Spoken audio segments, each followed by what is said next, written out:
Hello, everyone. Welcome, and we're so glad to see all of you for our speaker series, which happens once a month.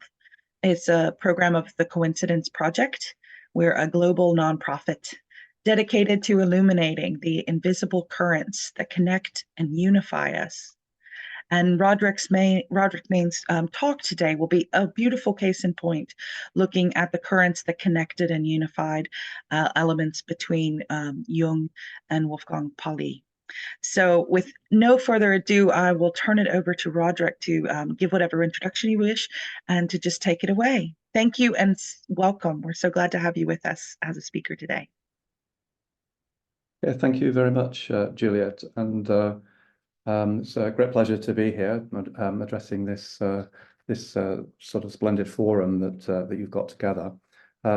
So I'm going to talk today about about the relationship between Carl Jung, who, as I'm sure everybody here knows, sort of originated the concept of synchronicity, and Wolfgang Pauli, the Nobel Prize-winning physicist, with whom he collaborated largely in developing the concept. So I'm going to share my screen and go through a sort of presentation. So let me see if I can find find it. Is that working? Yeah. Okay. Yes, looks good. Okay, good. So yes, yeah. All right. So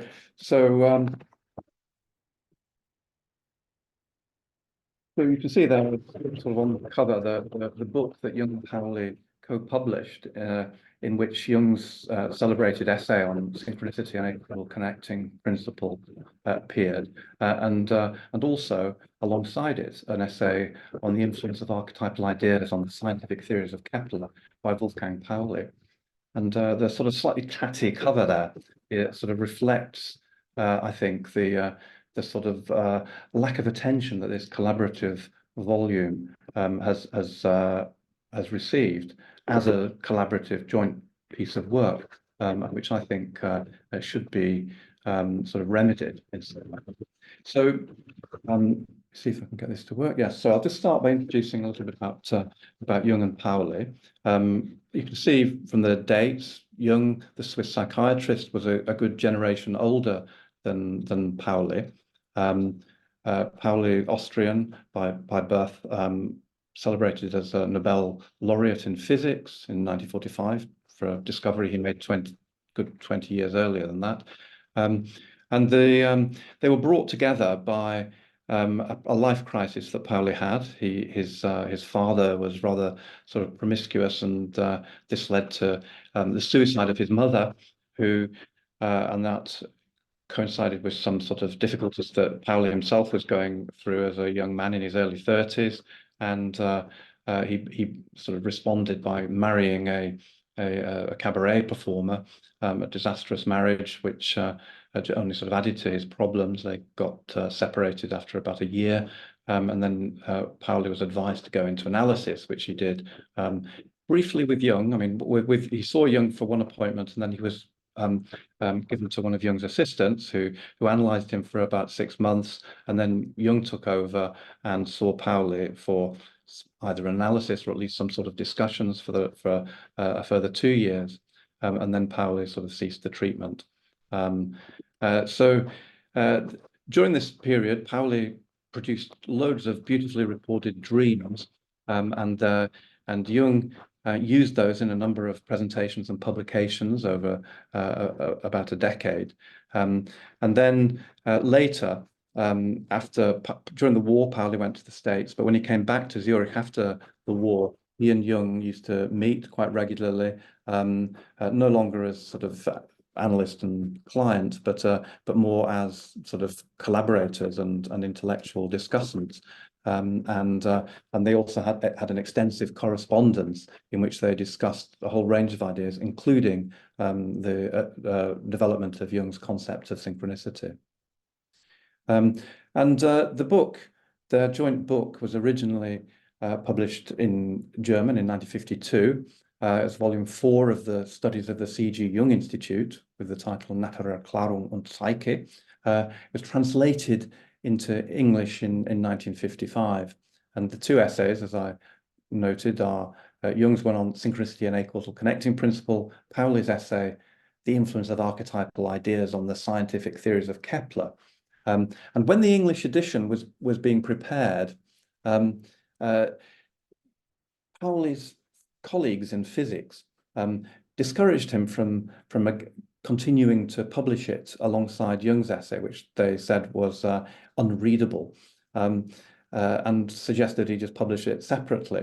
And in fact, that is what historically has happened, in that the two essays have, in the long term, been published individually from one another, and not very often kept together, not really read together. But Pauli at the time was insistent that they do get published in English together.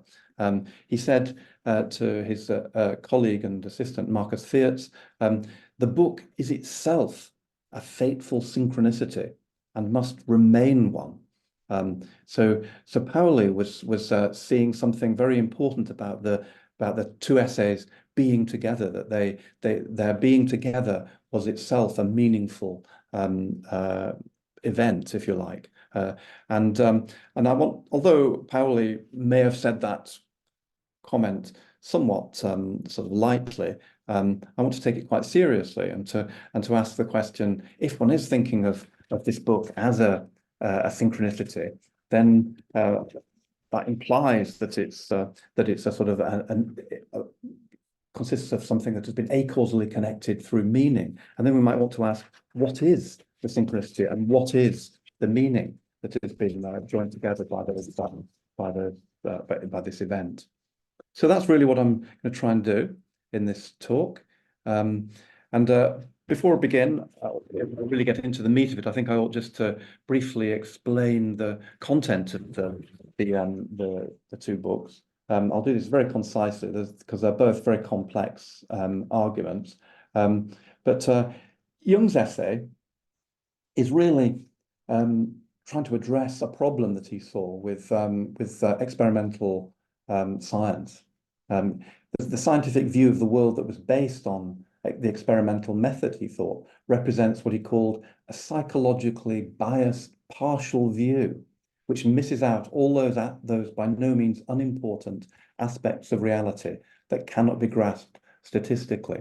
So he thought that the method that was dominant in science, empirical experimental method, was giving us a one-sided partial picture of reality, and was losing all the sort of rare, unique, non-physical, psychological, qualitative, meaningful aspects of reality that nonetheless, as Jung insisted, were real. So in order to try and sort of address this and to try and bring these other aspects back into focus, he developed his concept of synchronicity. And this concept of synchronicity, as I'm sure everybody on this call knows only too well, refers to, on the one hand, meaningful coincidences, the experience of meaningful coincidence, a form of experimentally ungraspable experience, the way when events just sort of fall together without any apparent cause. So it refers to those experiences, but it also refers to the principle by which those experiences might be able to be accounted for, a principle of acausal connection through meaning. So that's the sort of the kernel of what Jung is doing in his essay, and it's quite elaborate, and it's in 4 parts, and just in the most concise way, the 4 chapters do the following, really, in a nutshell, in a very, very sort of small nutshell, actually. The first one, titled Exposition, attempts to establish the reality of acausal events, that there are such things.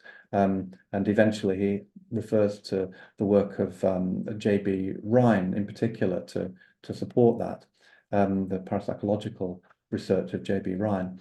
The chapter also discusses some of the psychological background of synchronistic experiences, of meaningful coincidence experiences, of acausal event. In other words, what sort of psychological conditions give rise to the probability that such events will happen, or are involved in the occurrence of such events, or help us to understand them. So the first chapter addresses some of these issues. In the second chapter, Jung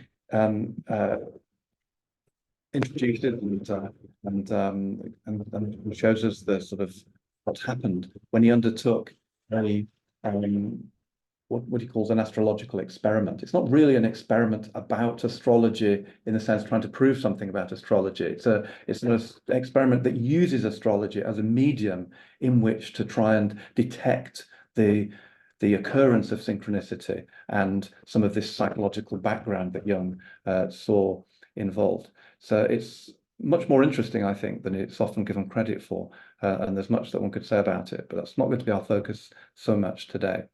The third chapter of the essay, Jung turns to look at some of the historical precursors of the idea of synchronicity, both in the East.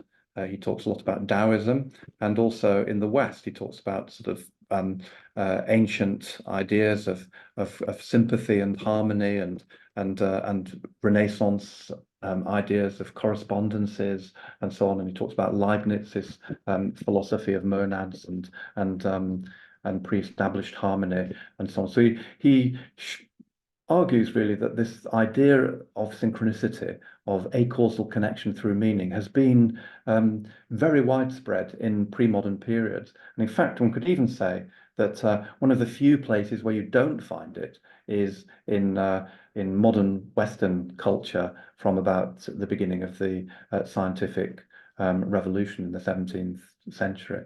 So he sort of, the third chapter is devoted to showing some of that background. And then the fourth chapter, there are actually several things going on in it, but the main thing I think he does is to theorize synchronicity as an explanatory principle that needs to be introduced into our way of understanding science that is complementary to causality. So he's suggesting that in order to understand things in a holistic way, to arrive at what he calls a whole judgment, we need to see not just the causes and effects amongst events, but also what events mean, how the ensemble of things that just happen together in time, how one can understand the meaning of such occurrences. So this is basically the content of Jung's essay. That, as I say, is very concise. It's extremely complex and difficult to disentangle essay, but very rewarding if you make the effort. So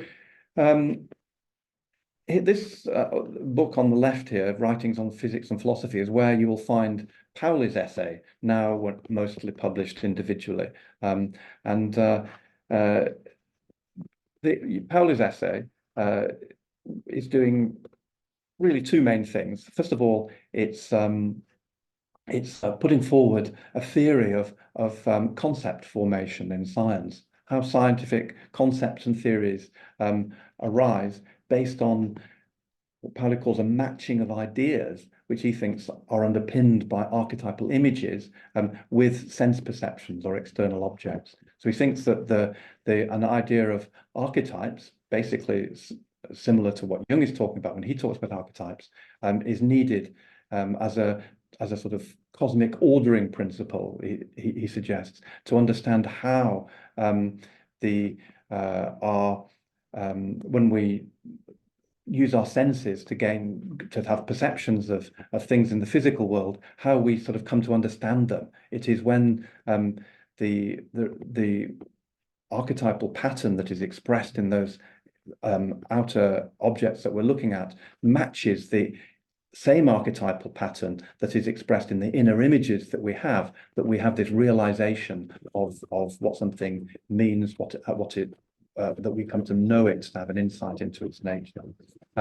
This is, in a nutshell, Pauli's view of scientific concept and theory formation. And he illustrates it over the course of his book with the case of Johannes Kepler, the early modern scientist. Kepler was influenced by the idea of God, the image, the archetypal image of God as a three-dimensional sphere, with God the Father at the center, God the Son as the surface of the sphere, and God the Holy Spirit as all the sort of all the lines, the infinity of lines sort of joining the center and the surface. And he was so influenced by this sort of image of God as a three-dimensional sphere, that this led him to believe fervently in Copernicus's heliocentric theory of the cosmos, and it also prompted Kepler to seek for the harmony that exists among the celestial bodies, the harmony of the spheres. And however much one may think that he may have been deluded in some of these beliefs about the nature of the sun and the planets and so on, this belief did eventually spur him to find his three laws of planetary motion, which in turn led to provided the ground for Newton to develop his ideas about universal gravitation, and the rest, as we say, is history. So in the essay, Pauli explores these different aspects of Kepler's model, and towards the end he contrasts them with the views of a contemporary of Kepler's, but somebody who, rather than being at the beginning of the scientific age, was at the end of the sort of more esoteric age. He was a sort of an alchemist and an esotericist, Robert Flood, and he had a very different view of celestial harmony. And there was a polemic between the two of them when Kepler challenged some of Flood's ideas, and Flood responded, and Kepler responded to that, and then Flood responded again. There was a debate which we discussed in some detail. So Pauli's essay is in 7 sections, and just in the most, give you a flavor of the structure of his essay at any rate. The first section basically presents this theory of concept formation based on archetypes. The second one introduces Kepler as an example of an element scientist, and then the third, fourth, and fifth sections look at 3 aspects of Kepler's work: the idea of the level of the divine, where God is symbolized as a 3-dimensional sphere, then level down the level of physical reality, whether you've got the solar system, the sun is the image of God, the image of the Trinitarian God. Actually, the idea that the sun is the potential of the solar system, person actually defending his view. And then the next chapter or section looks at the individual souls who are moving from the sort of outer level of the solar system to the individual souls, and which he sees as again an image of God, and is capable of reacting to the cosmic harmony that emanates from God through the actions of the planet, as it were. So this is part of Kepler's view, and Pauli explores this in some detail. And then he introduces Robert Flood, who contrasts the two of them, and highlights in particular how Kepler, as a sort of a new style scientist, emphasized quantitative approaches to numbers, quantities, what you could measure, show physically, and contrasted this with the qualitative approach of the esotericist Flood, who was not at all so concerned with quantitative and empirical proofs and so on, but more concerned with the sort of more intuitive, imaginative really wanted, just by esoteric thinkers. And the essay concludes with a section looking at some of the implications of the discussion that Pauli has taken us on for the situation in modern physics. Pauli knew all too well, in particular, the idea that that there are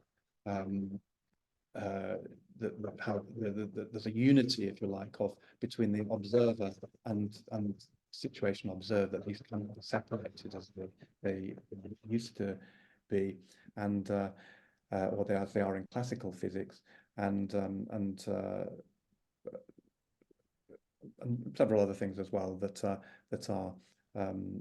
sort of implications of this sort of research that he's done. So he's suggesting that modern physics needs to modify its view away from the aspiration to have a sort of complete understanding of reality just in physical terms, but needs to acknowledge that its quantitative approach needs to be complemented by a more qualitative approach.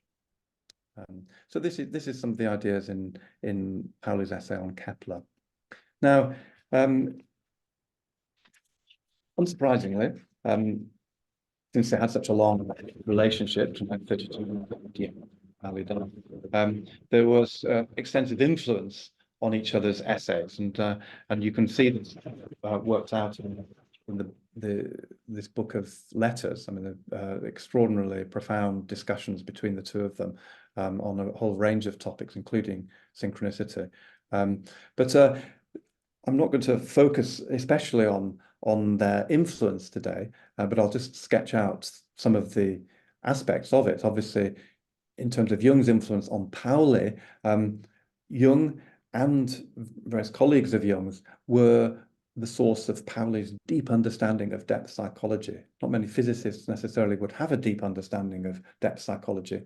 Pauli did. He'd undergone analysis, and he knew people. He had discussions by letter and in person with Jung and with lots of Jung's colleagues and so on. And all of this understanding that he built up on Jung's depth psychology was kind of endorsed by the co-publication, because Jung obviously read Pauli's essay. Pauli had applied in the essay some of Jung's ideas, and that since Jung wanted to be co-published alongside him, that sort of endorsed Pauli's understanding of Jung's psychology. And in fact, Pauli does make great use of pivotal use of Jung's concepts of archetypes and his concepts of psychological types in order to advance his argument. Pauli, in turn, had a tremendous influence on the writing of Jung's essay on synchronicity, and this can be followed in detail in the letters, because you see Pauli sort of itemizing things that he thought could be improved in Jung's letters, in Jung's essay in the letters. So at a very general level, Pauli clarified and endorsed Jung's use of ideas from physics. You know, sometimes Jung had a rather vague and dreamlike, Pauli called it, understanding of physics. Pauli sort of disabused him of some of his sort of worst mistakes and forced him to clarify some of his terms and so on. And in particular, Pauli looked at 3 drafts of the synchronicity manuscript, and he commented on Jung's definitions, on the relevant concepts in the idea of synchronicity, such as acausality, meaning, time, and probability, and also at the overall argument of the essay. And whilst Jung didn't necessarily adopt all of the suggestions in full, he took them very seriously and largely adapted his essay in light of them. In fact, he took Pauli so seriously that he showed the essay. Jung showed his drafts of his essay to other thinkers, and they made some suggestions and criticisms, and Jung generally dismissed them or didn't respond to them. But when Pauli made essentially the same criticisms, because of his reputation as a Nobel-winning physicist and so on, Jung took him very seriously. Okay, so having looked at the sort of direct influence, the influences which you would find if you're looking historically and so on, the causal influences, if you like, between the two essays. We can turn and look also at what you might call the acausal connection between the essays. And this is where I'm beginning to take Pauli's comment about the joint book being a synchronicity seriously. So even before Jung and Pauli's paths crossed in 1932, the two thinkers were working on common themes within their different disciplines, physics in Pauli's case, psychology in Jung's. So neither really caused the other's interest. I mean, I've sort of listed here some of the themes that they were jointly working on: the crisis of the quantitative turn taken by the natural sciences in the 17th century, the idea of opposites and of wholeness and how they can be reconciled, and the effects of the observer on the observed, and so on. So these themes appear in both their work, even before they got to know each other and before they started collaborating. The seeds of their essays, not just the themes that eventually appeared in the essays, but the seeds of the essays themselves had already been sown prior to 1932, before they were aware of each other, really, or before they were directly influencing each other. So Jung had begun to work on synchronicity, influenced by a variety of areas, actually, but not excluding physics. I mean, he himself attributed part of his work on synchronicity to conversations he'd had with Albert Einstein in 1912 and 1913 and thereabouts, where he said Einstein's ideas on the relativity of space and time got him, Jung, thinking about the relativity of the psychic relativity of space and time. And that was very influential in the way he formulated synchronicity. And similarly, Pauli was interested in Kepler long before he knew anything about Jung, or before he was engaged with Jung's ideas about archetypes and so on, because his teacher, his physics teacher, Arnold Sommerfeld, was greatly interested in Kepler and used to talk to Pauli about Kepler all the time, and really is the inspiration behind Pauli's interest in Kepler, I think. And then the very event that brought the two of them together, Pauli's life crisis, which the scholar who's looked at Pauli's life in tremendous detail, Suzanne Gieser, says was a precondition of his dialogue with Jung. The sort of problem that brought Pauli into analysis, his hyper-rationality, that this sort of one-sided intellectuality, was exactly the problem that Jung was trying to address at a collective level, with his psychology as a whole, but very particularly with the work that eventually became his concept of synchronicity. And also the idea of co-publishing the essays. It's not as though they were deliberately designed as a pair of essays. The idea only occurred to publish together quite late. Both of them presented their work as lectures at the C.G. Jung Institute in Zurich. Pauli, a couple of years before Jung, in fact, and perhaps Pauli's essay spurred Jung to write down his thoughts on synchronicity. But it was only quite late that they decided that the two essays should be published together. So it's not as though this was a pre-planned thing. It's something that's in the language sometimes used of synchronicity, fell together, as it were. So there are elements of acausal connection between the two essays. But what about the factor that does the acausal connecting, meaning? In Jung's concept of synchronicity, you can find various ways in which Jung implicitly talks about meaning connecting acausal events, and I'm going to suggest that there are four that can be singled out, and I just want to go through them briefly in relation to the example of synchronicity that Jung famously gives with the scarab, in order to so that you can see what I'm talking about when I then apply the same different kinds of meaning, the analysis in relation to these different kinds of meaning to the collaborative book between Jung and Pauli. So so basically what we're asking is that if the two essays are acausally connected, what is the meaning that so connects them? And as I say, there are four kinds of meaning that might be identified. The first of them is simply what you could call the paralleling of the content.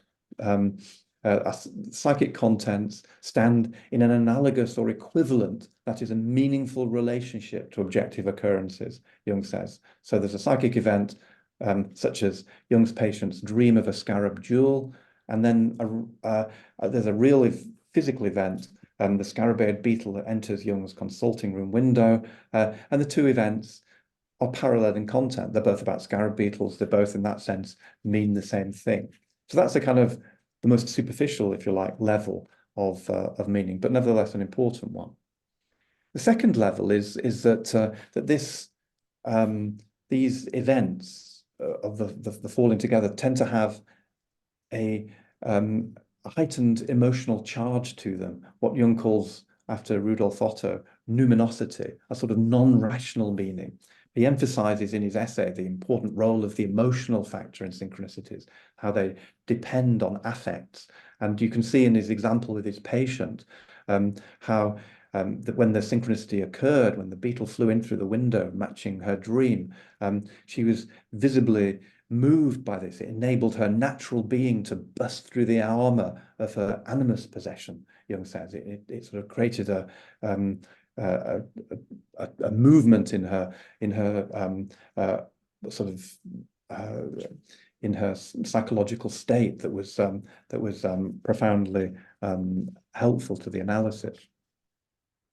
The third level of meaning is how the experiences, we'll call it the subjective level, how the experiences contribute to the experiencer's individuation, their process of psychological development or transformation. And in the case of Jung's experience with his patient, the synchronicity with the scarab beetle enabled her process of transformation to at last begin to move, Jung says.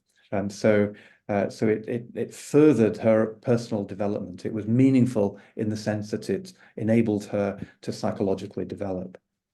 And then the fourth level, and perhaps the deepest level, is what you could call the objective, transpersonal or archetypal level of meaning. And this is a level of meaning that is a level that expresses what Jung calls a meaning which is a priori in relation to human consciousness and apparently exists outside man.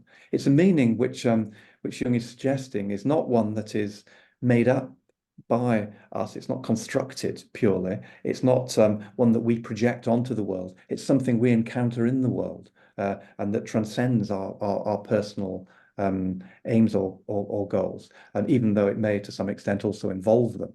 So in the case of his patient, the archetypal, objective or transpersonal meaning that he thought was expressed by the synchronicity was the idea of rebirth itself. And he sort of substantiates this by pointing out that the scarab beetle in ancient Egypt was a classic example of a rebirth symbol.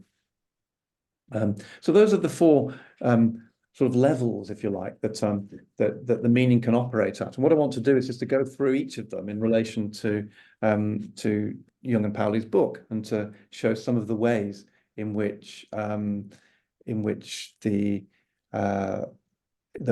kinds of meaning can be discerned. So we'll start with the paralleling of content. So Jung and Pauli's book as a fateful synchronicity. What is the parallel content between the two essays, if you like? Well, both Pauli and Jung identify the one-sidedness of modern science as a major problematic that they're dealing with. So that's the first thing. They both propose a holistic epistemology to address this one-sidedness. Obviously, these are partly influenced by one another in their expression, but remember, they were also moving in these directions prior to any contact with each other. So there's the one-sidedness, the holistic epistemology that attempts to address that one-sidedness. There's the viewing psyche and matter as complementary aspects of a deeper unitary reality structured by archetypes. Both essays express this idea, a very complicated and detailed idea, but it's present in both of them. Both of them, interestingly, are concerned with the formation of scientific concepts. I think this is too little noted, actually. Pauli's essay is about how scientific concepts are formed, and he illustrates this with the example of Kepler. But Jung's essay, in a sense, is another example of precisely what Pauli is talking about, because Jung is actually in the process, in his essay, in the process of developing a new scientific concept, namely the concept of synchronicity. So they're both, the essays are really fitting with each other in that they're both about the formation of scientific concepts. Both of them draw on epistemological insights of quantum physics. Jung sort of bases part of his argument on that. Obviously, he was influenced in his ideas were sharpened up by his engagement with Pauli, but I don't think he was necessarily sort of just drawing the idea from Pauli. I think he'd already begun to formulate it before their relationship. Both of them, on another side of in relation to another kind of knowledge, appeal to the continuing relevance of forms of knowledge, modes of thought that have been marginalized or rendered sort of inconspicuous, even unconscious in the modern world. Ideas of esotericism, archaic magical thought, what Jung and Pauli refer to as the archetypal background. And this is evident in Jung's chapter 3 when he looks at precursors to the idea of synchronicity with the esoteric thinkers, particularly of the Renaissance and so on. And it's present in Pauli's essay in the figure of Robert Flood for sure, but also Kepler, who was still had one foot in the esoteric, the pre-modern esoteric world, and one foot in the new emerging world of quantitative science. And both essays, both Jung's and Pauli's essays as well, are parallel in the sense that they're both aiming to, and have this as one of their themes, to recover the soul of the world, the anima mundi, which I'll return to later. So more concisely, Jung and Pauli's book is a Fateful Synchronicity and is a sort of meaningfully acausal event also, in the sense of the numinosity that it expresses. And this is evident mainly in the enthusiasm that's shown by Jung and Pauli when the idea occurs to them of publishing together. They're both very excited by this. Jung says so to his translator. He seems very excited when he lets his translator know that it's going to be co-published with Pauli, and Pauli is of course resisted the urge on the part of, or the urging on the part of his physics colleagues to have to publish separately. And so more generally, one could say that even outside of Jung and Pauli, there was a sort of an éclat about the idea of a top psychologist, Jung, and a top physicist, Pauli, publishing together. This was just not something that you would expect to happen in the way that they did. And indeed, one could even go further and say that it's positively uncanny that a physicist that a psychologist would be engaging with the ideas of quantum physics, or that a quantum physicist would be engaging with these, would be talking about dreams and fantasies in the kind of way that was expected and normal for a depth psychologist like Jung. So it was really quite a sort of an emotional and uncanny combination here. So this sort of non-rational sense of meaning is there in the event as well. Then thirdly, if we check the sort of subjective, I think the publication was, the co-publication was sort of subjectively meaningful to both thinkers in different ways. To Jung, it was meaningful in the sense that he had been encouraged to publish a long incubated idea, which was of great importance to him. And you get a sense of how important the idea of synchronicity was for him. I mean, he began to think about it in the 1920s and started introducing it maybe about sort of 5 to 8 years later. Talked about it occasionally in letters, but really never sort of elaborated anything about it in detail until the 1950s. So he waited a good almost 30 years before he fully published on it. But he did think that the idea of synchronicity was one of his best ideas. He wrote to an American correspondent, and he also wrote to the scholar of, or not, he said personally to the scholar of Gnosticism, Gilles Quispel, that with the idea of synchronicity, he felt he had effected a breakthrough from the psyche to the cosmos. You know, that he'd broken out from a purely intrapsychic model of psychology to one that took in the outer world as well in the fullest possible sense. So this was tremendously important for Jung from that point of view, and also the concept of synchronicity and this co-publication and all the endorsement he got through co-publishing with Pauli validated his lifelong interest in and experience of paranormal, mystical, and esoteric phenomena, as well as his aim, which had been there since his earliest days, of reconciling science and spirituality.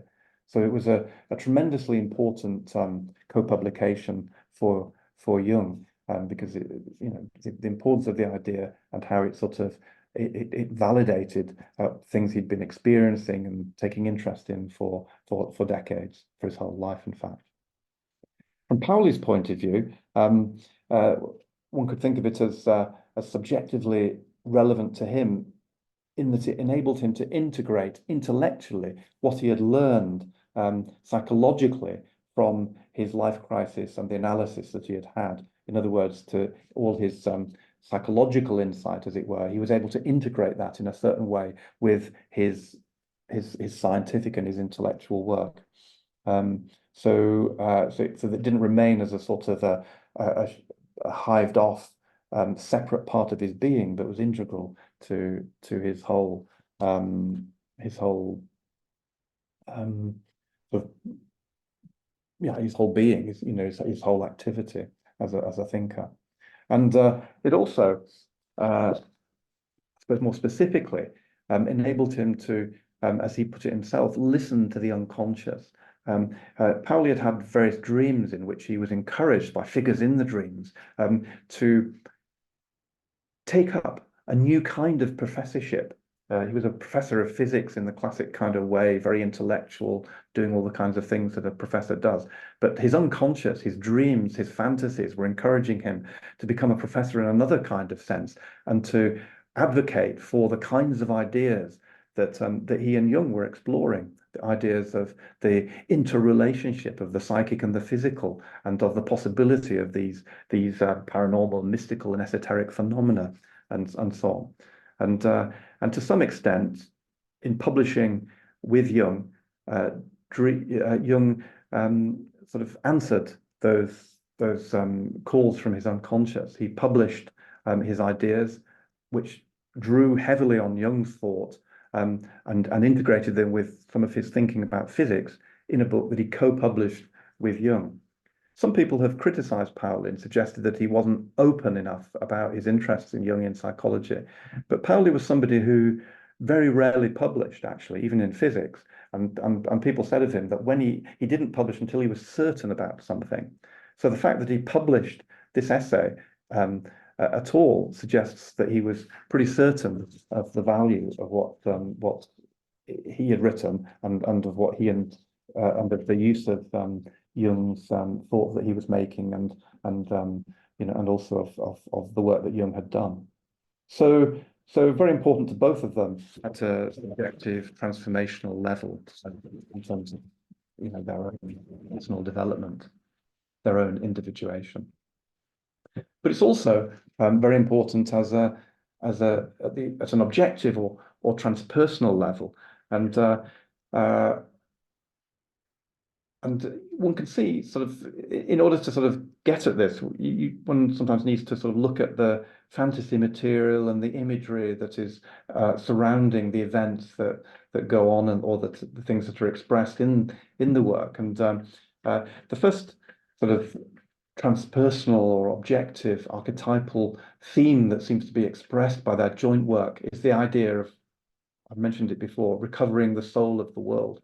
Pauli had a dream, in fact, in which he was sort of big subject to the Inquisition, and his wife was involved, and there was some discussion in the dream about how about the wives of the scientists, and this was sort of interpreted by Jung and Pauli as referring, in a sense, to a recovery of the anima mundi. And this idea of the anima mundi was discussed also in Pauli's essay as being what was lost from the old esoteric alchemical view in the transition to modern science, and how there was a need in modern science to in some way recover this anima mundi, this idea of a soul of the world, of a sort of a dimension of meaning and significance in the world, that it's not just a mechanism. So that's one aspect of it. From Jung's point of view, he was also interested in this, and he mentions it in some of his survey of esoteric thinkers in the third chapter of his essay. It's interesting that the case he gives of the woman with the scarab beetle, that woman recovers her soul, overcoming her Cartesian rationalism and so on, and she, in a way, can be seen as a sort of stand-in for the way Jung's idea of synchronicity is trying to recover the soul of European or Western culture. And it's interesting too that when Jung refers to nature in his essay, he personifies nature. He treats nature as a feminine being.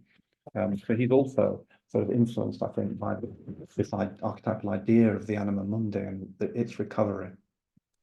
Perhaps the most significant idea is that of the sorry about all these sort of Latin and Greek words here, but the mysterium conjunctionis, the mystery of the conjunction, the hieroskimos, the sacred marriage, the holy wedding.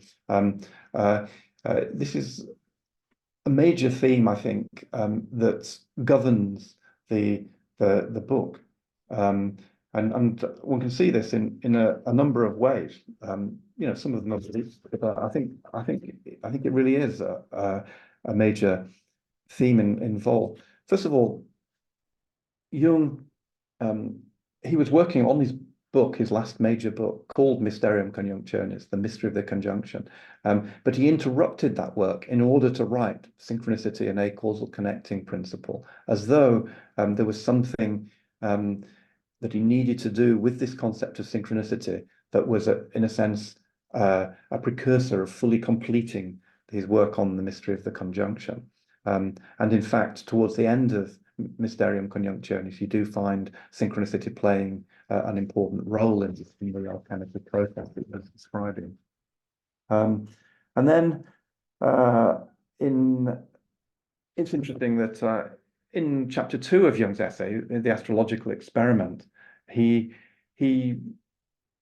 uses marriage horoscopes as the basis of his experiment. And he says he's just doing this because marriage is a fact You know, it's people, you can see there's documentation to prove whether people are married or not, and it's a fact that you can use as something definite to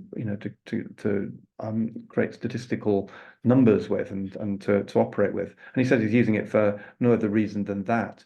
But to my mind, it's perhaps not incidental that he draws on this theme of marriage, since his whole work, in a sense, is also about a kind of marriage, a kind of unity, and also was part of this broader project of the mystery of the conjunction. Out from Pauli's point of view, I think marriage is also an important theme, even though he doesn't write about it very much I don't think he writes about it at all, really, in the essay.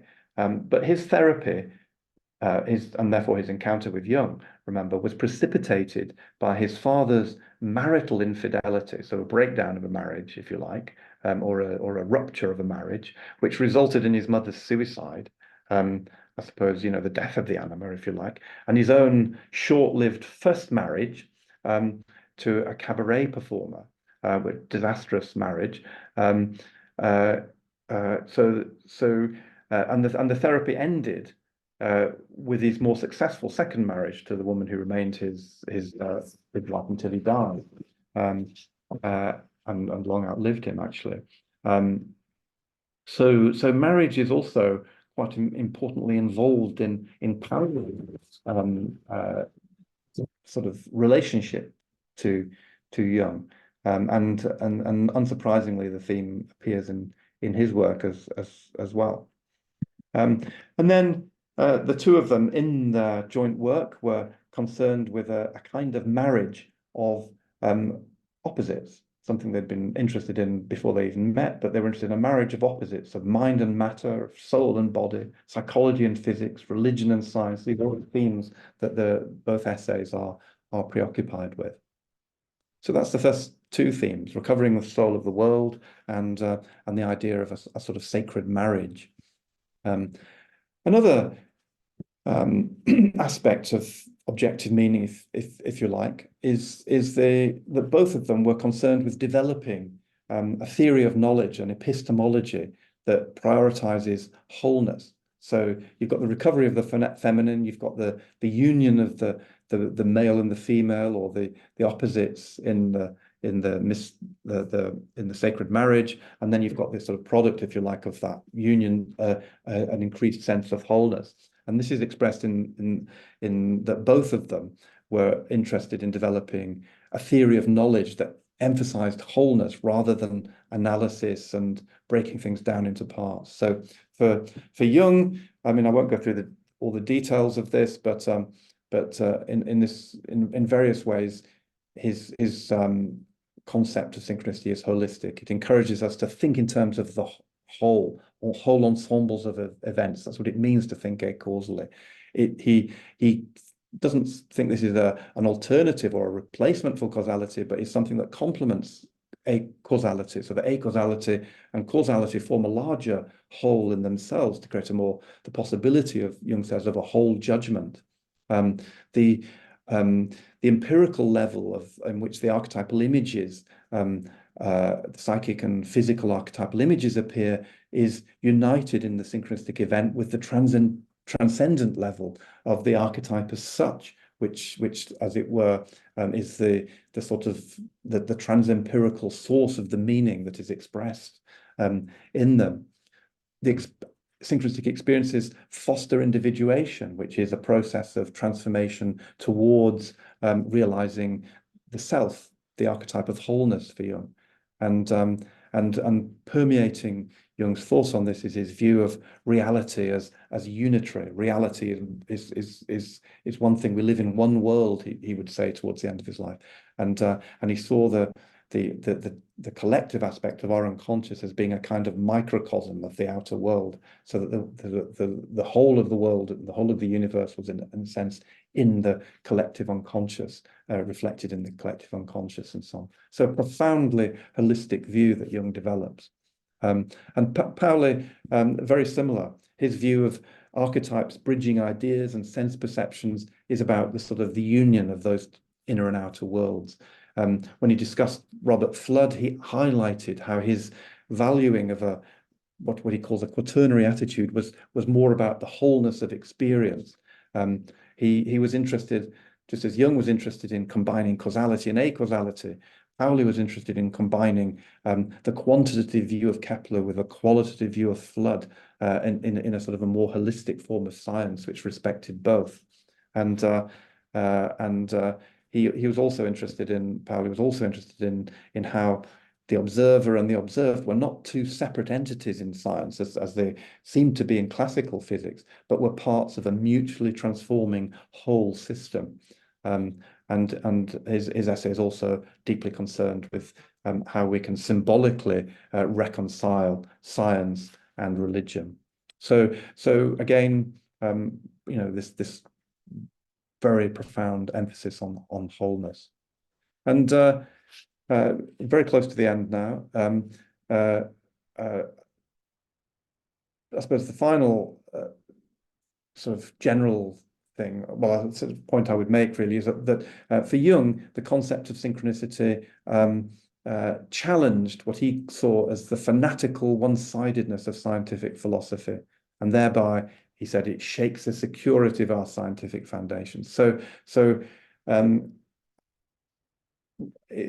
As a collective meaning of the concept and the work that he and Pauli were doing together, it was about an attempt to really challenge the rationalistic sort of one-sided view of science that they saw as being prevalent at that time. And Pauli similarly thought that the idea of synchronicity provided, as he put it, a glimpse into the future of natural philosophy, that it was, in a sense, a synthesis that embraced the rational understanding as well as the mystical experience of oneness. It was both scientific and religious, and this, he suggested, was the unexpressed or unspoken mythos of our own present age. This was the idea that is in the background governing what's going on in terms of external expressions in the modern world, is this desire, this sort of movement in the unconscious, if you like, to bring together the mystical and the scientific, the rational and the mystical. So that's another aspect, the final one I'll mention of this. And then just to conclude, so Jung advocates attending to these acausal connections through meaning, synchronicities, as well as to causal connections. So that's what he's doing in this collaboration in a nutshell. Pauli is advocating attending to the archetypal background of scientific concepts and theories, as well as to our established knowledge. So he's also trying to bring together two usually disparate ways of looking. Attending to these acausal aspects and this archetypal background of the interpretation of nature and the psyche, in other words, turning Jung's and Pauli's views back onto the very work in which they're expressing those ideas, highlights, I think, additional dimensions of the collaborative work that they did. And also, I would suggest, it confirms the need for Jung's and Pauli's essays to be published together. I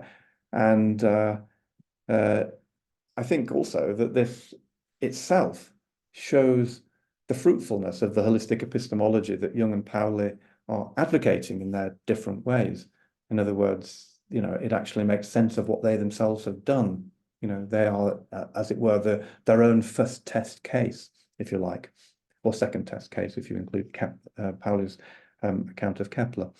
And so, final word, their joint book, I think, in light of this, is indeed what I would call anyway, a fateful synchronicity, what Pauli called a fateful synchronicity. So it's quite a lot to take in, but I hope it gives some food for something anyway. So there we go. And we wanted to have a period now even up to half an hour of conversation and discussion. So any of you that have had questions or theories or ideas occurring to you during the talk, we would encourage you to use the reactions tool at the bottom of Zoom. So you hover your mouse over the bottom. You might have to click on the ellipses, the three dots that say more, and then click on reactions. And then the first reaction that you can do is the long bar saying raise hand. So we would encourage you to raise your hand if you have an idea and want to enter this conversation. I'll start us with one thought that occurred to me, and then I see that Richard Pascal has then also raised his hand. Thanks, Richard. We'll do you second.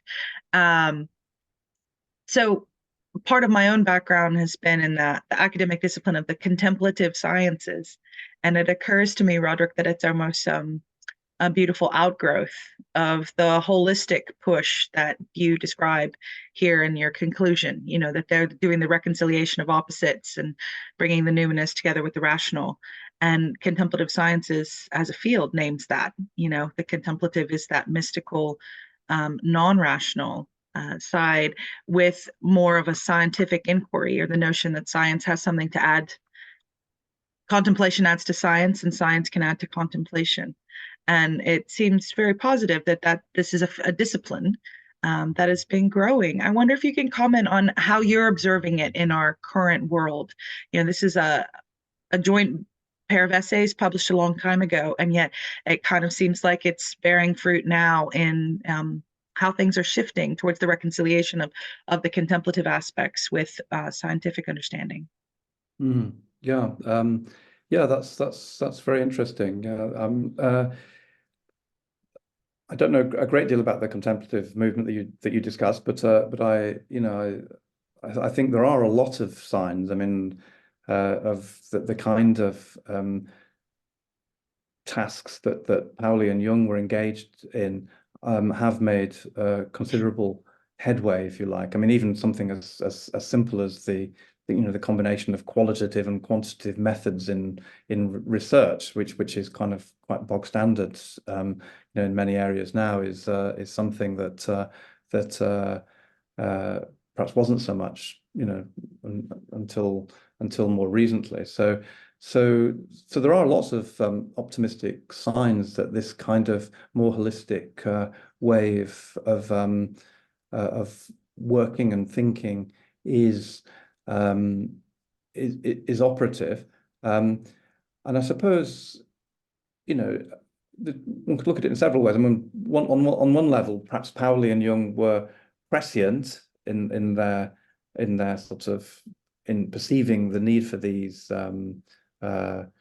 this greater holistic approach, but they're also I think they were a tremendously powerful example of it, which to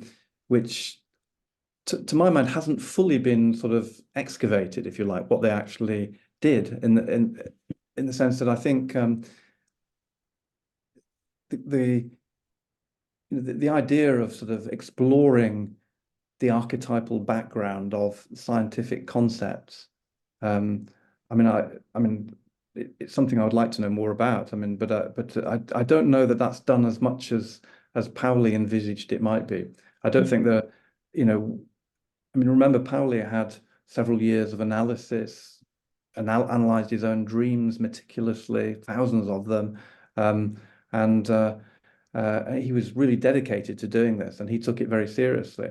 So I think he was suggesting implicitly that was a very important way of getting to understand reality, and that it could have some bearing on some guiding influence on the development of actual scientific concepts.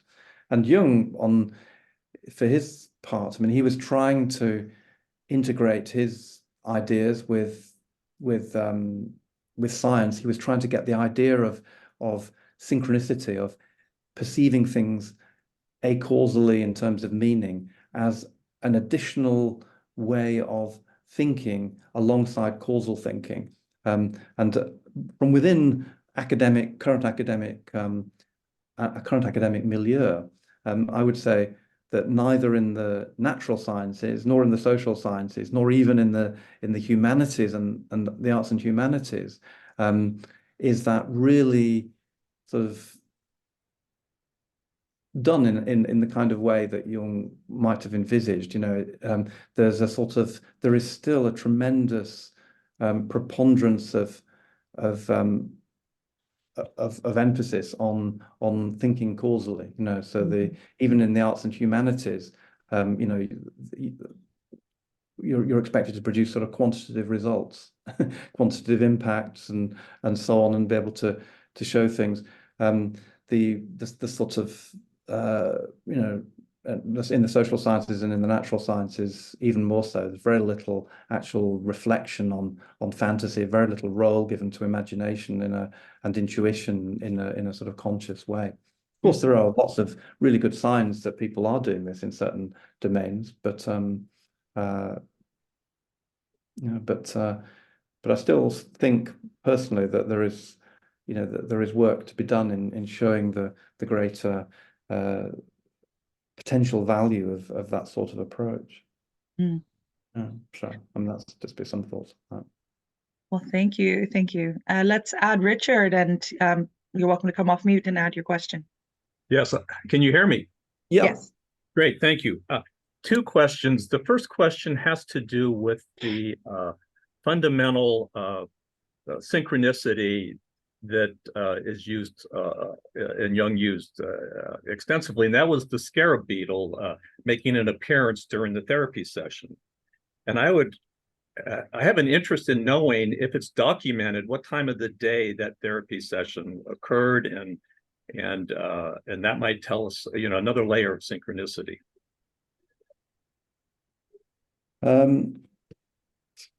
Well, I don't think it's known what time of day it was, actually, until recently, until 2014 or so. It wasn't even known who the person involved was, but thanks to the researches of Vicente de Moura, we now know that it was Jung's patient Maggie Reichstein, and we know that probably, therefore, the event happened in the early 20s, because that's when she would have been in analysis with him. Pauli himself speculated that it would have that it happened, although Jung doesn't respond to this, that it would have happened in around the spring or autumn equinox.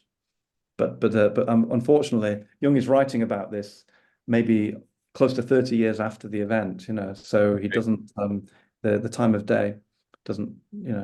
Maybe you could guess from the. Let me see, which direction would Jung's consulting room face? If it was, I don't know, maybe if there was light on the window or something that would attract the insect, I don't know. But anyway, I'd be interested to know why it would matter, though. What difference might it make? Yes, thank you. So oftentimes, it's a reference to the scarab beetle, but I generally don't see any discussion of what the real significance of that is. And the scarab beetle is Kepler, and the ray is ray or raw. And this is when raw has gone through the 12 hours of the amduit and is reborn, which happens daily. And then the pharaohs of the 18th dynasty then oftentimes displayed the amduit and the 12 hours in their tomb, starting with Tutmosis III. And so it's the sun being reborn in the morning. It's the morning sun. And so if the event happened in the morning, that would just be another layer of synchronicity. Yeah, that's very nice. Yeah, I mean, there's a prediction. Maybe if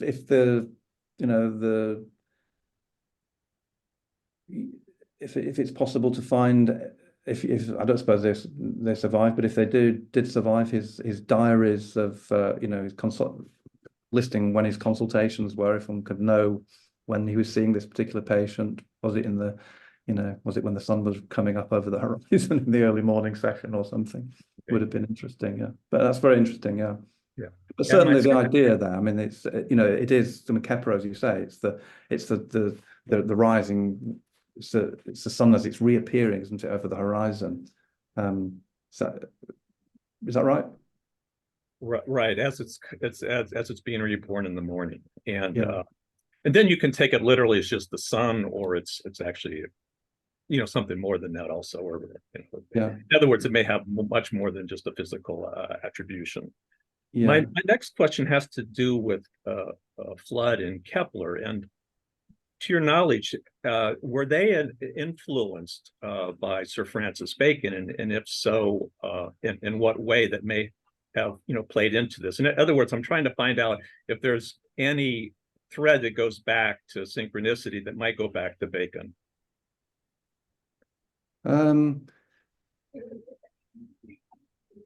Well, I don't know. I'm not so sure that I don't know, actually. I mean, it would be interesting to explore, but I mean, I doubt Flood was so influenced by Bacon, but Kepler. I mean, I've never read that he was influenced by Bacon, or that I remember anyway. I haven't registered it, so I don't really know. But again, can you say why you're interested in this? Because there's a whole body of information that Bacon had a very strong esoteric side, and that a lot of times that gets ignored or not understood, looking at it from more the materialist standpoint and more the modern view. And so because of that, I had an interest to see if there was a connection there. Yeah. Well, they were contemporaries, more or less, I think. When did Bacon die? He died in April of 1626. So they were exact contemporaries, yeah. Yeah. So it would be surprising if they weren't aware of one another in some respects. Yeah. At least Flood, you would think, living in Oxford. And I haven't really taken a look into that, so I'm going to do that now and see if I can find any linkage. And maybe I will, maybe I won't. So, okay, well, thank you very much. Okay, thank you for those fascinating questions. Thank you. Yeah.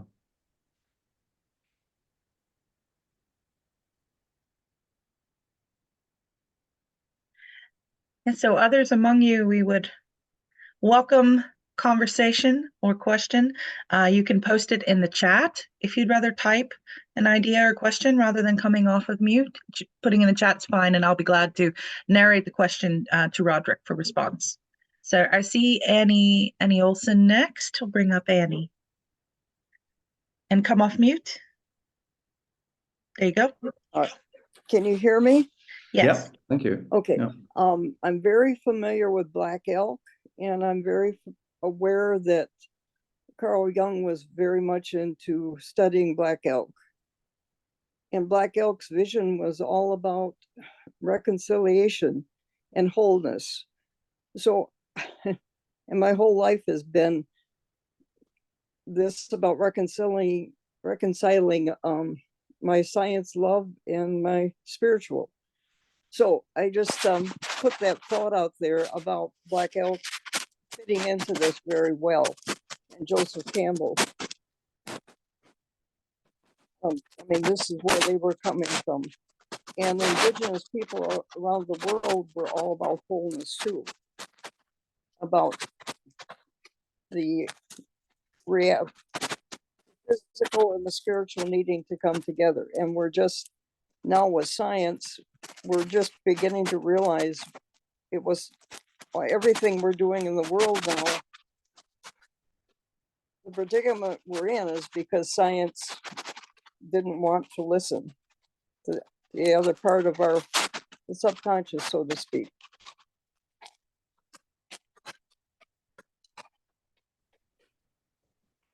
Yeah, I mean, I don't know so much about Black Elk, but I know that Jung was very interested in indigenous worldviews, and you know, and I think he thought that many people in indigenous worldviews had a kind of a natural sensitivity to these kinds of ways of perceiving that he was talking about.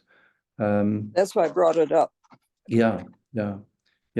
And I did once. I was once at a talk where somebody who was, I think, a native or an indigenous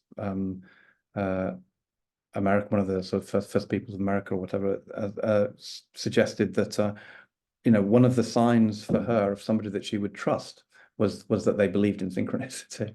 which I thought was I mean, the two others were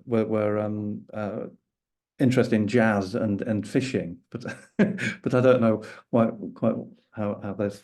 Well, I can see how those three things do go together. They're all about a kind of attentiveness and spontaneity and receptiveness, aren't they? So yeah, I can see that. Yeah, I mean this was really a sort of a major theme, I think, in Jung's whole work. The problem of an overly rationalistic form of science. Of course, Jung liked to cast himself as a scientist. He emphasized he was an empiricist, a scientist. He was proud of it. He trained in the sciences and so on. But I think he was quite dismayed by the way in which certain approaches to science, certain overly rational approaches to science, were denying the reality of the psyche and of the soul and so on. And that's what his whole work, I suppose, was trying to reaffirm. And his concept of synchronicity coming at the end of his career was really, in a sense, his boldest attempt in that direction. But it really is absolutely of a piece with everything else that his psychological model was developing, over the course of his life, I think. Yeah. Thank you, Annie. We had two prompts come in from the chat. So for the first one, from Cynthia Cavalli, who's another Jungian on the call, but not able to come onto video today. She asked if you could share one or more of your own meaningful synchronicities and how they impacted your life personally. Yeah. Well, let me see. Yeah, I mean, there's one I've written about recently, which which concerned a praying mantis. I mean, I'd published a book, and I opened the book with an anecdote, a synchronistic anecdote by somebody else about a praying mantis, and the publisher put the image of a praying mantis on the cover of the book. And I'd never seen a praying mantis for real, but once I went to Japan not long after the publication of the book, and visited a shrine there. And whilst we were at the shrine, my wife, my mother-in-law, and my children sort of called me over, they were excitedly, and they were standing around something on the ground, which turned out to be a praying mantis, the first one I'd ever seen. And as we were sort of looking at it, it sort of stepped over towards me, right up to my shoe, then onto my shoe, then suddenly scurried up my leg and chest, and came to rest over my heart on my, and sort of I sort of looked down warily at it, and it was kind of looking up at me, and we shared a moment's glance, as it were, and then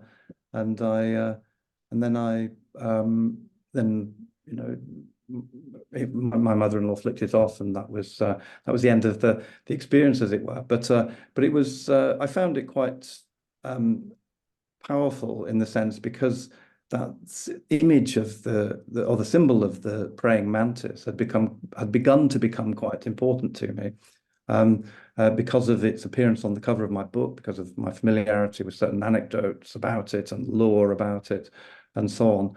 And I'd been beginning to think of it as a symbol of synchronicity itself, and then the very first one I experienced, first time I ever saw one, it behaves in this very strange way, as far as I can say, towards me. So that would be one example. I mean, yeah. And having that experience and that it came to rest on your heart, I mean, what was your subjective interpretation of its value or meaning that would occur?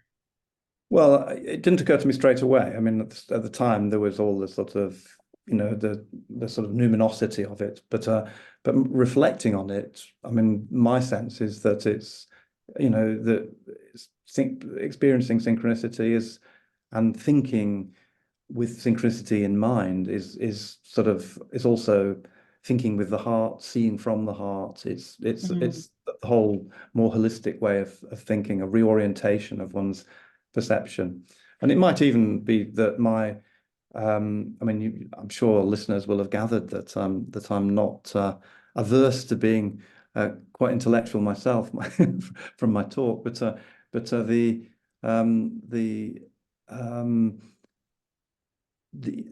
you know, I think the experience of this symbol, which had come to symbolize synchronicity itself, being over the heart, suggested that, you know, that the way to get more deeply into the subject was through perhaps a more intuitive and you know, feeling approach rather than simply an intellectual approach to the topic and to the subject. So amongst those are some of the thoughts. Thank you. And Cynthia commented, fantastic. Thank you for the praying mantis story and its symbolism are lovely. I have one more comment that came in from the chat, a good question. And then I see Aran Dev has his hand raised as well. Mark Latowski writes, what series of events would need to happen for us in the West to be more integrated and holistic? Do we need to create more narratives or stories that spearhead the concept of synchronicity? Great question. Well, I mean, you know, I mean, I think becoming more aware, as I know, you know, through the Coincidence Project and so on, people are becoming. I mean, this is all to the good, and I think I think the more people do responsible work on this area and show that it's a topic, a way of looking, a concept that can be taken seriously, and to dispel some of the you know, some of the sort of negative mystique that it has, can be helpful, just to sort of, you know, get it more sort of mainstreamed in people's thinking, you know, that and showing the connections to the whole tradition of holistic thought as well, which of course is pursued by people who have no interest or even necessarily knowledge about synchronicity. You know, can be helpful as well, that it's part of that narrative. You know, that there are lots of people in different ways who are doing these very things that Jung and Pauli are talking about, using different language, different thoughts. So I think all of that's important. The idea of narrative, I think, is, yeah, I think that's, I do think that is very important. What the really good stories might be, I mean, I don't know, what the effective stories, myths, or whatever it might be, would be that could actually grip people. I don't know. Of course, synchronicity and coincidence have been a staple of novelists and writers and filmmakers for a long time. Not necessarily the main subject matter, although they have been that occasionally as well. Yeah, but I think narrative does have an important role to play, because some of these experiences aren't very easy to articulate unless you cast them as a story. And also, if you tell a story, if you write a good story, or just relate an incident, the incident is very eloquent beyond what one can try and theorize about it. So, yeah. And I think, you know, we're really prioritizing people not only hearing and learning stories that might have resonance and impact, but empowering people to notice and to tell their own stories. You know, a lot of times it is inspiring to hear the story of another, but humans seem to learn and transform more readily when it's their own story, their own experience, rather than something out there that you can kind of intellectually acknowledge is cool. But when you have your own sort of mysterious opportunity or confluence, I think then it sort of empowers the personal transformative aspect of experiencing these things. And the thing we're seeing is that people, every age, every country, every continent, every educational background or lack of one, every religious background or lack of one, you know, every philosophical perspective or lack of one, it doesn't matter. that regardless, people are having these experiences, and if we empower one another to notice and to share them, then we can kind of dig deeper into what their impact might mean for us, what we think their meaning could be, because some of it is going to be, subjective or tapping into this non-rational dream archetype, history or legacy of meaning that maybe we can take some for ourselves that we've missed. By just keeping it casual, keeping it on the surface and a casual, oh yes, something kind of remarkable or weird happened to me. But instead, if we really analyze it more with more, I think what you were saying, that we honor it, that it has a validity, an inherent validity because it occurred. And that can stand alongside some quantitative study that a bunch of things happen to a bunch of people. Even one really impactful thing happening to one person can have just as much meaning, if not more, if we're willing to honor it and hold it to be valid. Yeah, I agree entirely. So Aran, I will bring you up here to ask your question, and welcome. Hi, thank you. Thank you very much, Roderick, as well. I admire your intellect, and you've sped up my individuation process on account of the information that you've freely given to me in the last little while. I probably wouldn't have had access to it, so thank you for that. A few ideas just briefly, and then perhaps I'll propose my question if I could. The scientific method. I have always seen a falsehood in it, in that you may be described as some kind of confirmation bias. And I've heard that all statisticians are fundamentally corrupt. And I've often thought of, as a visual artist, producing a graph to prove that, which would be a dichotomy, a terrible irony.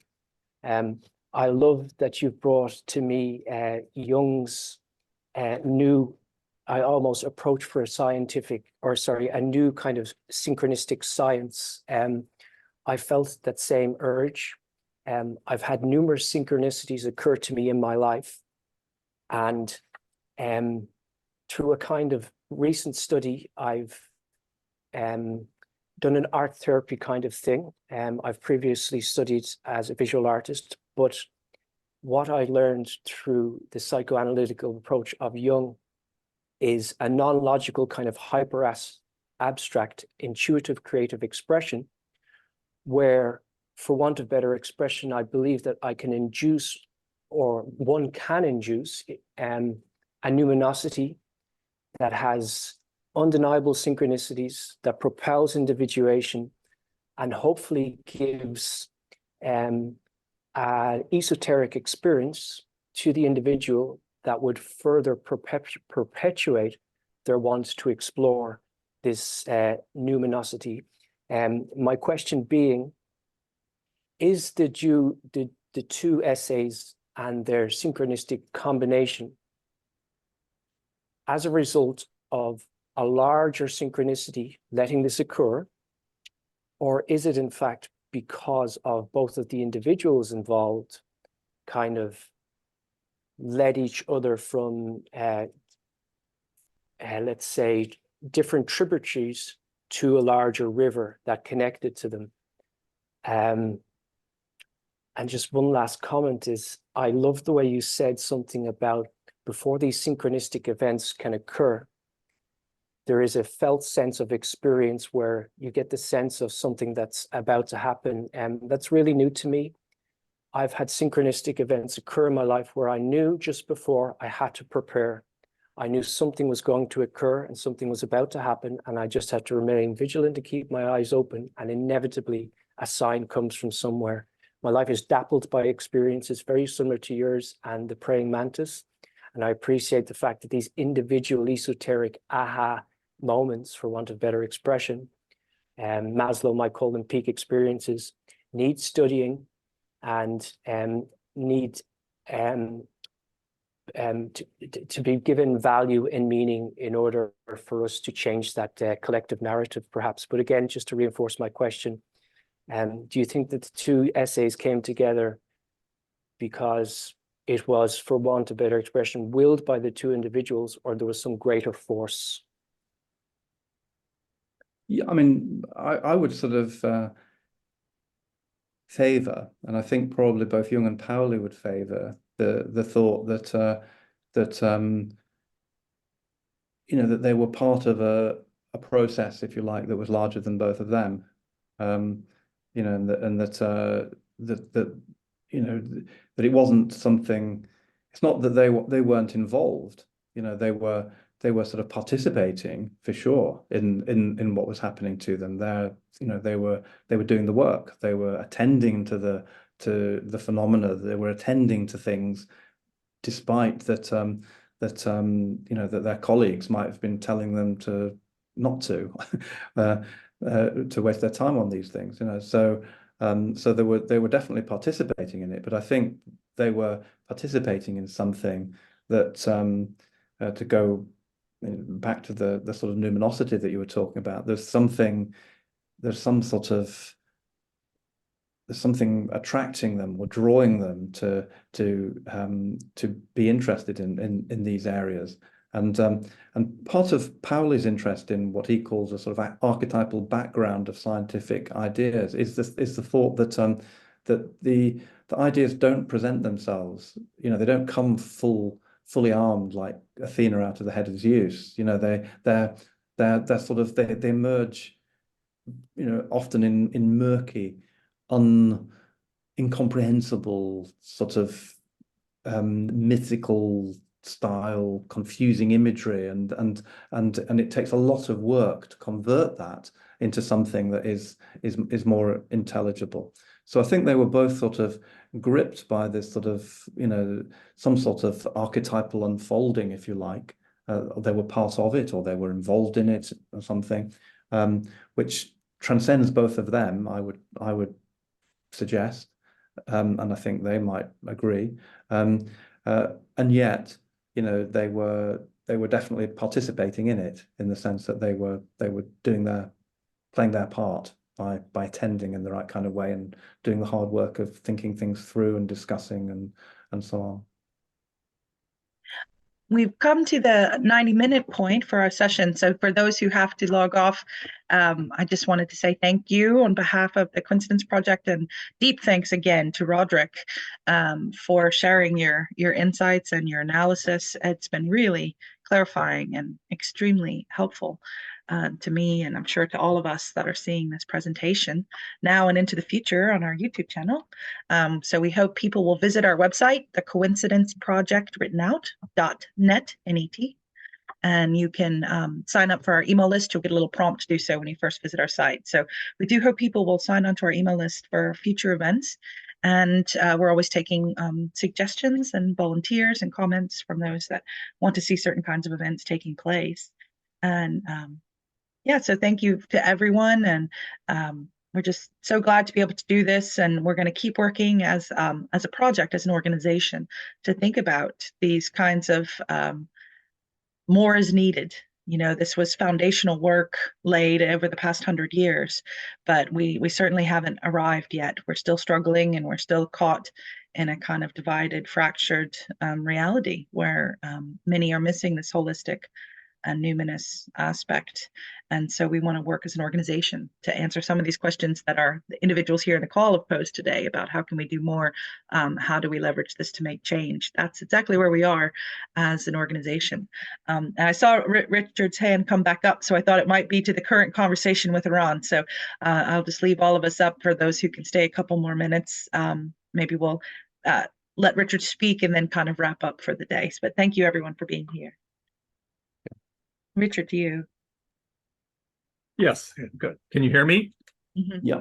Okay, I'll try to be very concise. And this is actually follows very well with what Aaron had to say. So I think there may be some synchronicity here also.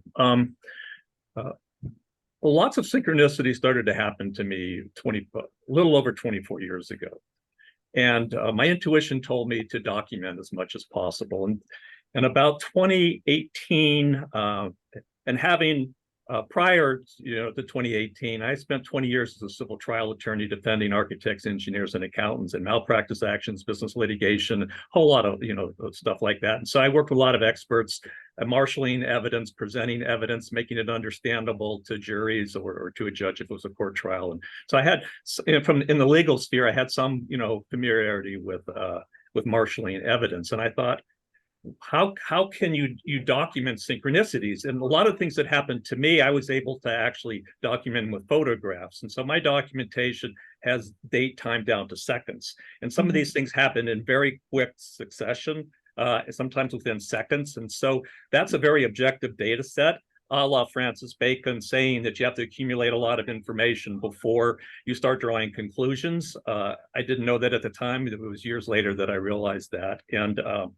And so it was about 2018, I thought, not to make money off of it, but I was going to trademark, and I'd done some trademark work, super synchronicity. I said, I better check to see if there's anything out there. And I found Dr. Gary Schwartz's book titled Super Synchronicity. And I thought, well, this is very interesting. So I ordered it right away. And he has different levels of complexity and synchronicity. And I thought, perfect. This is right on track with what I had been, thinking for a long time.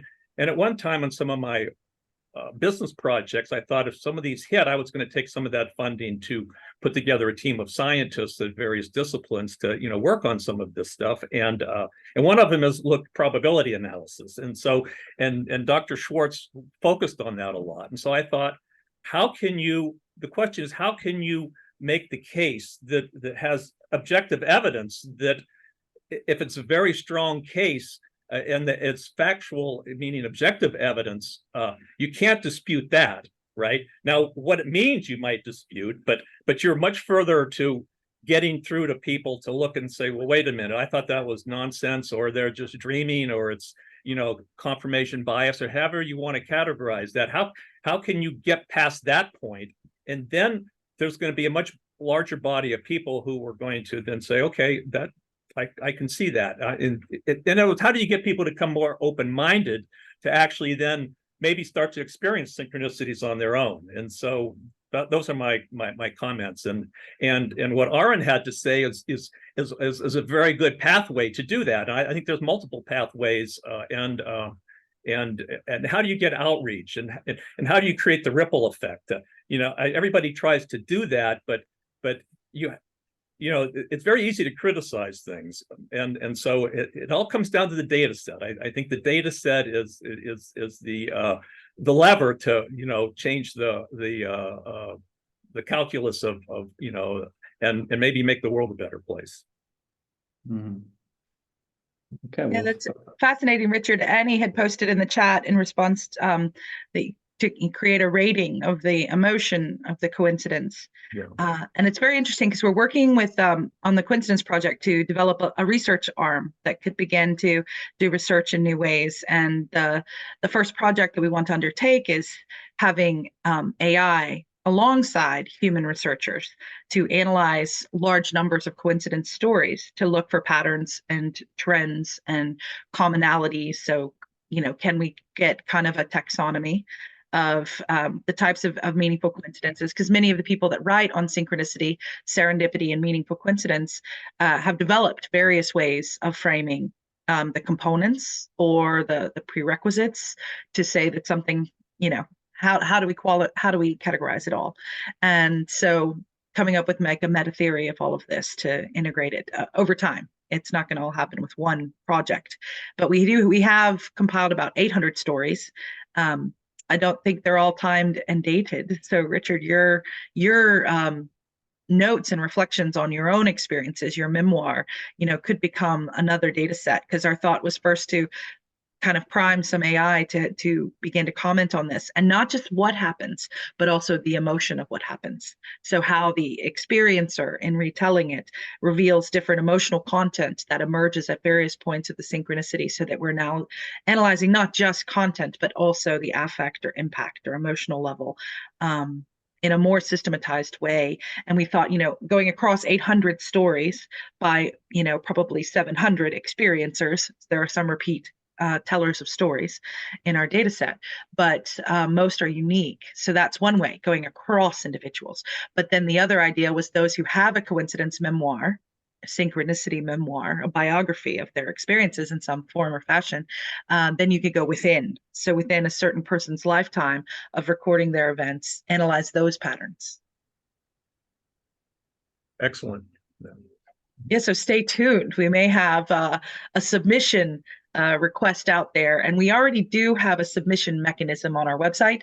So on the Coincidence Project website, we have a story forum, and you can click on share my story, or there's a couple different ways on the website to get there, and you can post a story of your own. We limit those stories to 300 words because we don't want someone who has a whole memoir to end up kind of accidentally publishing a book on the website. Like, that's a little too much for general consumption. But we do want the stories that can be told. So you can post more than one story if you'd like. And we encourage a upload of a photo to go with it. So if it is an image-based or image-linked or imagery-linked story, you can add your own interpretation by sharing your image versus us selecting one for you, which we do when there's not an image. We select something that seems related. So we would love to have more of you continue to add your stories, because we will be continuing to analyze them in some new ways. I wonder, any concluding notion for the day, Roderick? We've come to a good stopping point, I think. Oh, well, just to thank everybody for their questions and comments, and it's very fascinating. And I wish the project every success in what you're trying to do, really. And I'll keep in touch in various ways myself. So yeah, that's thank you again for the invitation. Yes, our thanks to you all, and we hope to see you all soon. Our next event is the third Saturday of each month at 11 o'clock in the morning Eastern Time in the US. We have an hour and a half Coincidence Cafe, new hosts every month, and it always has an opportunity for you to tell your stories in small groups, and then some large group conversation as well. So we hope you might come and join us for Coincidence Cafe, as well as our speaker series in the future. And thanks again, Roderick. This was a fantastic session. Thanks so much. Thank you. Bye. Thanks.